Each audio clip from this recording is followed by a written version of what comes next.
Okay friends, तो अभी हम लोगों ने P4 और P5 प्रॉब्लम्स की। आपने देखा होगा नॉर्मली सारी प्रॉब्लम्स उसी हिसाब से मूव हुई, बस थोड़े बहुत चेंजेस हो गए। P6 प्रॉब्लम भी बिल्कुल P5 की तरह है, बट यहाँ पर एक एडिशनल चीज स्टॉक्स दे रखी है। तो अब कॉन्सेप्ट वही रहेंगे, बस थोड़ा सा उसमें अपग्रेडेशन कर देंगे। आप अगर ध्यान से समझ रहे हो तो हमने जो फर्स्ट क्लास में कॉन्सेप्ट पढ़ाए हैं अभी हम कोई चेंज नहीं कर रहे हैं, वो कॉन्सेप्ट हमारे इंटैक्ट रहने वाले हैं। ठीक है ना? तो अब हम देखेंगे P6 problem. Siddhi Vinayak limited produce an article by blending two raw material. It operate a standard costing system. Mix दे रखा है इन्होंने। स्टैंडर्ड लॉस है 15%। एक्चुअल आउटपुट है आपका 1700 किलो। कंपनी की स्टॉक पोजीशन दे रखी है। आपको ये सारे वेरिएंसेस निकालने हैं। ठीक है, तो जो हम पहले करते हैं, अब हम कर रहे हैं P6 प्रॉब्लम। तो सबसे पहले हम ये देखेंगे हमारा एक्चुअल आउटपुट कितना है 1700 किलो और स्टैंडर्ड लॉस है 15%।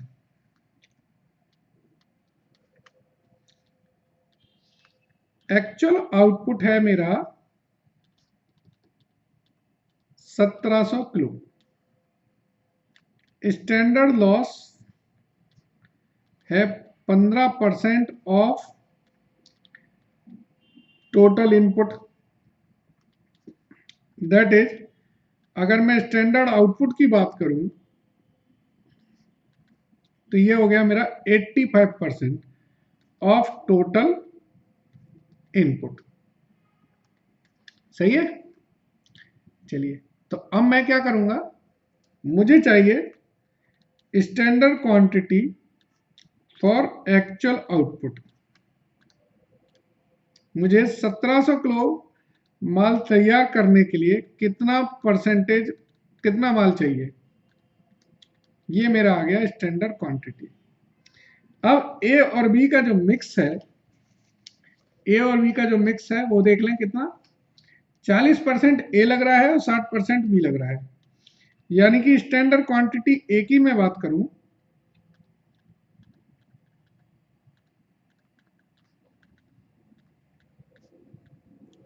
और स्टैंडर्ड क्वांटिटी अगर मैं बी की बात करूं,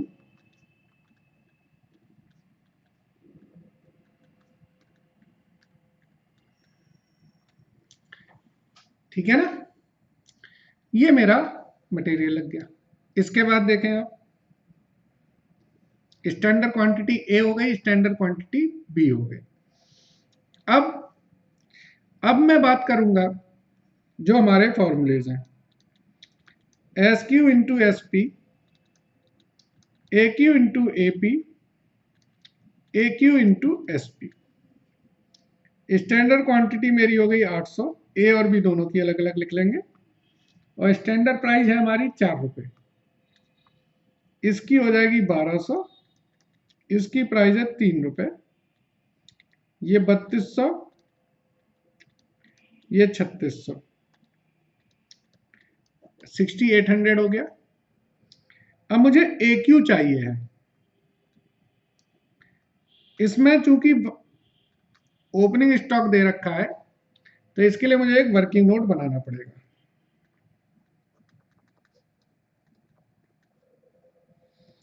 तो ए क्यू निकालने के लिए मेरा फॉर्मूला क्या होगा, opening stock plus purchase minus closing stock. ठीक है ना? ओपनिंग कितना था 35, परचेज किया मैंने 800, क्लोजिंग कितना है 5, तो मेरा हो गया 830 kg। अगर मैं इसकी कॉस्ट की बात करूं तो मेरे पास 35 रुपीज कितने रुपए से था कुछ पता नहीं है। जब कुछ पता नहीं होता है तो 35 को मैं स्टैंडर्ड प्राइस ही ले लूंगी। स्टैंडर्ड प्राइस क्या होगी 4। ये पॉइंट समझने वाला है। लास्ट ईयर का जो एक्चुअल होता है वही करंट ईयर का हमारा स्टैंडर्ड बनता है। बजट का कॉन्सेप्ट है भाई कि पिछले साल अगर मैंने जो रेट पे परचेज किया है वही मेरा करंट ईयर का कॉन्सेप्ट वो बनेगा, ठीक है ना। प्लस मैंने खरीदा कितने रुपए पे था, 800 मैंने खरीदा है 3400 का,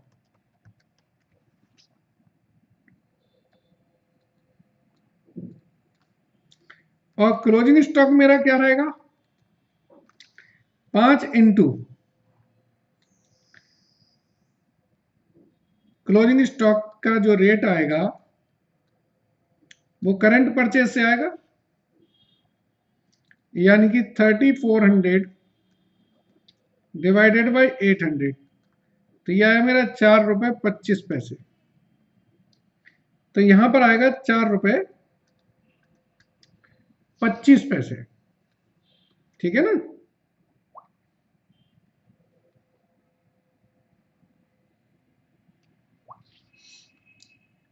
ये सिंपल सी फीफो मेथड की मैं स्टॉक वैल्यूएशन करा रहा हूं।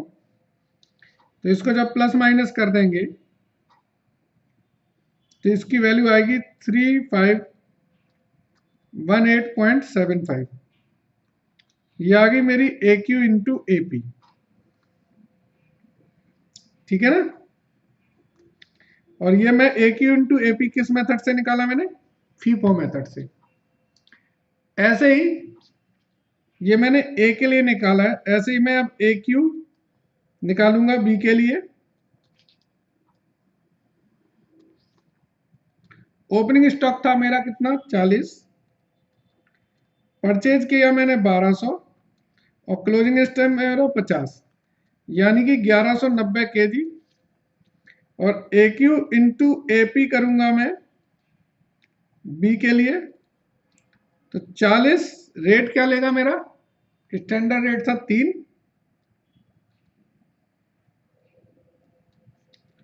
प्लस 1200 जो मैंने खरीदा है वो 3000 रुपये में खरीदा, और 50 जो आएगा वो किस रेट से आएगा,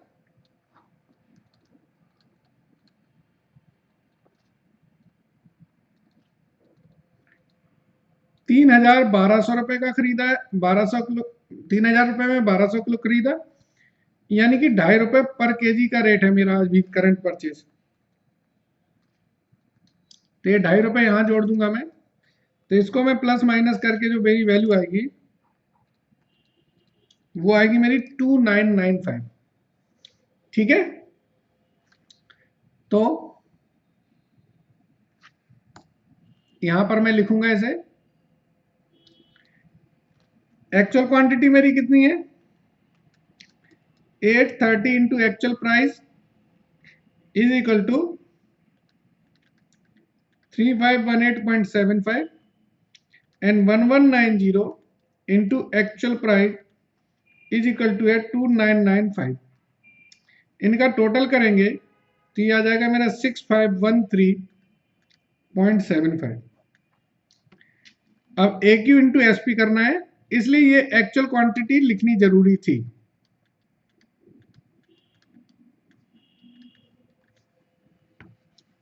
इसको जरा और टोटल कर दें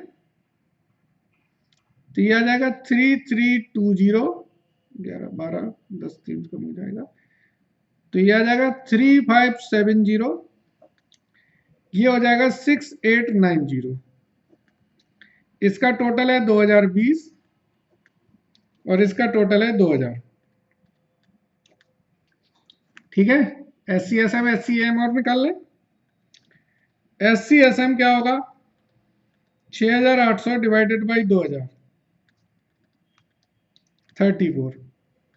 एस सी ए एम क्या होगा 6890 डिवाइडेड बाई 2020, ये आएगा 3.4 आएगा, और यहां पर आएगा 3.41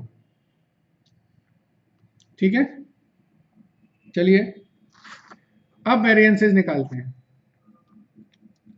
material cost variance 6,800 minus 6,513.75, 286.75 favorable. Material price variance 6,890 minus 6,513.75, ये कितना हो गया? इसमें 90 रुपए और जोड़ दें तो यह है 376.75 favourable. Material usages variance 6,800 minus 6,890, 90 adverse. Material mix variance SCSM minus SCAM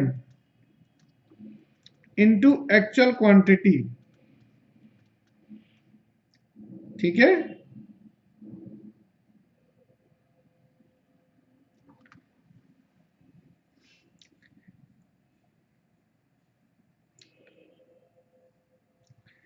ये 4-1 इसकी डिजिट और भी आएंगी, जरा 1 मिनट कैलकुलेट कर लेते हैं.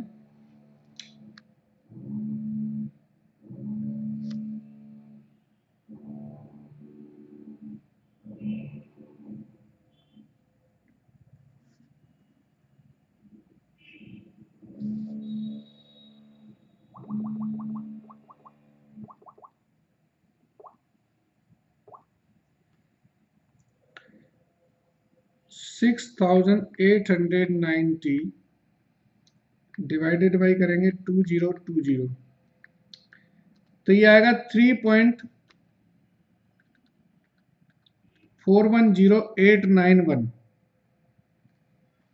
तो इसको पूरा लिखेंगे जब हम यहां पर इसको काट देते हैं 3.4 माइनस 3.410891 मल्टीप्लाई 2020 तो इसका आंसर आएगा 22 adverse.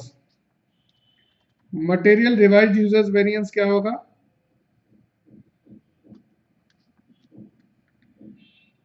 Standard quantity minus actual quantity into SCSM. ठीक है, 68 एडवर्स. तो मेरे ख्याल से ये आपका कैलकुलेट हो गया पूरा.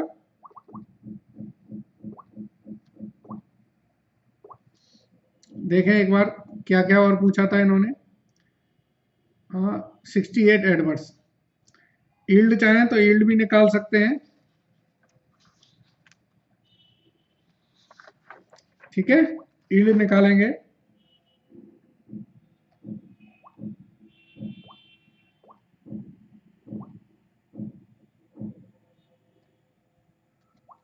एक मिनट कैलकुलेट कर रहे हैं.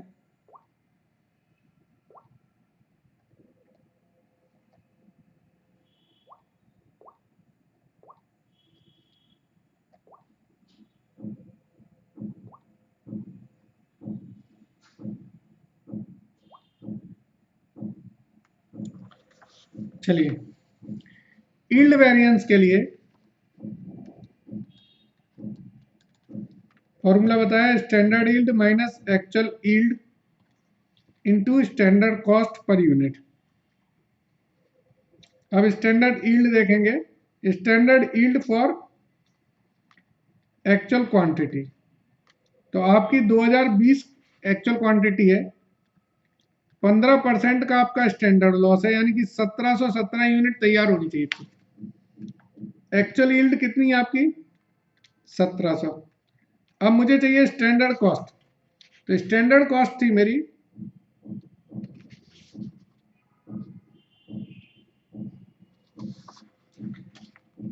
SQ into SP upon actual output. 6,800 upon 1,700, 4 रुपए पर यूनिट का मेरा एक्चुअल आउटपुट है. तो मटेरियल यील्ड वेरिएंस क्या होगा? 1717 माइनस 1700 इंटू 4, 68 एडवर्स. यानी कि 1717 यूनिट तैयार कर सकते थे, लेकिन आपने करी 1700 यूनिट, यानी कि आपने एक्चुअल आउटपुट आपका कम आया है। तो ये एडवर्स वेरिएंस है। ठीक है, तो इस तरीके से हमने ये P6 प्रॉब्लम की। ठीक है, चलिए आगे देखेंगे।